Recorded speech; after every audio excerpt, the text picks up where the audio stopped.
ایک چھوٹی کمسن بچی جس کی عمر لگ بھگ 10 یا 12 سال ہوگی. اس نے ایک چھوٹے سے بچے کو اٹھایا ہوا تھا. اس کے ساتھ اس کے 2 چھوٹے بھائی اور باپ تھے جو بیساکھیوں کا سہارا لے کر چل رہا تھا. لوگ فقیر تھے جو لوگوں کے گھروں میں جا کر مانگتے تھے. دوپہر کے 12 بجے وہ چھوٹی سی بچی ایک گھر میں داخل ہوئی. سامنے ایک عورت کو دیکھ کر اس سے چیزیں مانگنے لگی. اللہ کے نام پہ دے دو باجی، صبح سے بھوکے ہیں ہم بہن بھائی.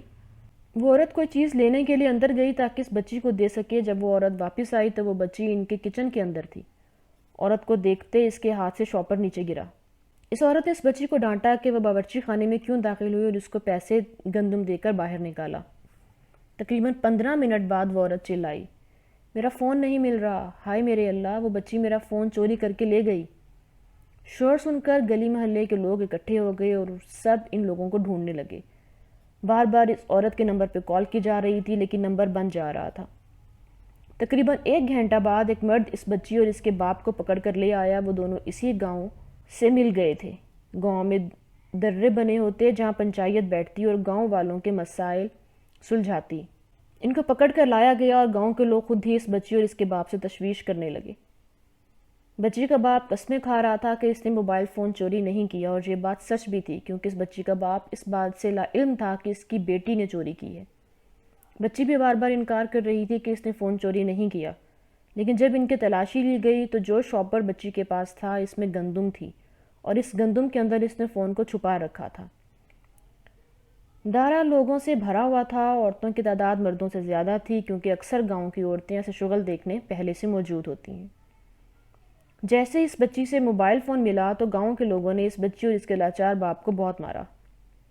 ایک مرد نے اس بچی کے باپ سے اس کی بیساکھی لے لی کیونکہ اس کے نزدیک وہ بیساکھیوں پکڑنے کا ناٹک کر رہا تھا. جیسے ہی اسے بیساکھی لی گئی وہ ان کے پاؤں میں گر گیا کیونکہ بغیر سہارے وہ کھڑا نہیں رہ سکتا تھا اور رو رو کے معافیاں مانگنے لگا. محلے کی عورتوں نے اس کمسن بچی پہ ہاتھ صاف کیے. کبھی اس کے منہ پر تھپڑ مارے جاتے تو کبھی اس کو بالوں سے پکڑ کے مارا جاتا. اکثر نے اپنے جوتوں کے ساتھ اس بچی کو مارا. صرف عورتیں ہی نہیں، مردوں نے بھی اس بچی پر ہاتھ اٹھایا. اس کو اور اس کے باپ کی بیساکھیوں سے مارا گیا. حقیقت یہ ہے کہ جو جتنا ظلم کر سکتا تھا اس نے اتنا ان دونوں پر کیا. ان ظالم لوگوں میں کچھ لوگ خدا ترس بھی تھے. انہوں نے باپ بیٹی کو چھڑایا اور ان کو جانے دیا. چوری کے جرم میں اس بچی اور باپ پہ جو ظلم ہوا، میرے دل اس پہ خون کے آنسو رویا. ہم ہمیشہ وہ چیزیں کیوں دیکھتے ہیں جو بظاہر نظر آ رہی ہوتی ہے؟ ہم اس چیز کے دوسرے رخ کو کیوں نہیں دیکھتے؟ ٹھیک ہے، اسلام میں چوری کرنے والوں کے ہاتھ تک کاٹ دینے کا حکم ہے، لیکن وہ کم عمر اور بن ماں کی بچی تھی. اس پر اتنا ظلم کرنا چاہیے تھا؟ مردوں عورتوں نے اس بچی کو مارا. اس کے منہ پر جوتے اور تھپڑ مارے گئے. اس بچی کے باپ نے بھی غصے میں آ کر اپنی بیٹی کو مارا، یہاں تک کہ اس کے سر میں اس کے باپ کی بیساکھی ماری گئی.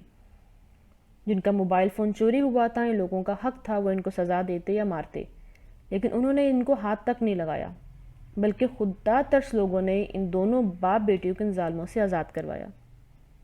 میرا سوال یہ ہے کہ کسی نے اس بچی سے بھی پوچھا تھا کہ اس نے چوری کیوں کی؟ غربت کرواتی ہے چوری، بھوک کرواتی ہے چوری. جب گھر میں کچھ نہ ملے پھر کرتا ہے انسان چوری. ان کے جانے کے بعد جو بھی وہاں آتا وہ ایک ہی بات کہتا، کاش میں بھی اس وقت وہاں ہوتا، اس بچی کا منہ توڑ دیتا. کیا واقعی ہم انسان ہیں؟ اتنے ظالم تو درندے بھی نہیں ہوتے جتنا ظالم یہ انسان ہے. شاید وہ بھول چکا ہے کہ جو اوپر ہمیں دیکھ رہا ہے وہ اس ظلم سے بچ نہیں پائے گا. دکھ ہوتا ہے اس بچی کے لیے کہ اس کو خدا نے غربت اور غریب گھرانے میں پیدا کیا، اور تم لوگ رب کا شکر ادا کرو کہ تمہیں 2 وقت کی روٹی کے لیے چوری نہیں کرنی پڑتی. ہمیں جو چیزیں اتنی آسانی سے مل جاتی ہیں کچھ لوگ ان چیزوں کے لیے ترس رہے ہوتے ہیں، لیکن اس میں تمہارا کوئی کمال نہیں. یہ سب تو اس رب کا کھیل ہے. آج کے دور میں کون سا ایسا بچہ ہے جس کے پاس موبائل فون نہیں؟ ہر بچے کے ہاتھ میں موبائل فون ہوتا ہے. اگر یہ کہا جائے کہ اب پیدا ہوتے ہی بچے کو فیڈر کی جگہ موبائل فون چاہیے تو یہ جھوٹ نہیں ہوگا. تو پھر کیا اس بچی کے سینے میں دل نہیں تھا؟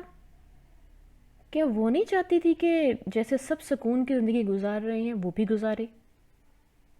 سب بچوں کے پاس فون، تو اس کے پاس کیوں نہیں؟ لوگ کہتے ہیں ہمارے اوپر مصیبت آ گئی. ہم تو صدقہ خیرات بھی کرتے تھے، لیکن جو غریبوں پہ ظلم کرتے ہیں کیا ان پہ اس وجہ سے مصیبتیں نہیں آتی؟ مظلوم کی بد دعا سے بچو۔ قرآن میں بھی معاف کرنے کا حکم ہے۔ اگر آپ کا بچہ چوری کرے اور کوئی باہر والا اس کے منہ پر تھپڑ مارے اور جوتے مارے تو کیا آپ کو درد نہیں ہوگا؟ خدا را، اگر کوئی ایسا کرے تو بجائے اس کو مارنے پیٹنے کے اس کو کچھ اضافی پیسے دے دیا کریں۔ خدا کی نظر میں آپ کا مقام مارنے سے نہیں بلکہ کسی کو ظلم سے بچانے، اس کی مدد کرنے اور معاف کرنے سے بڑھتا ہے۔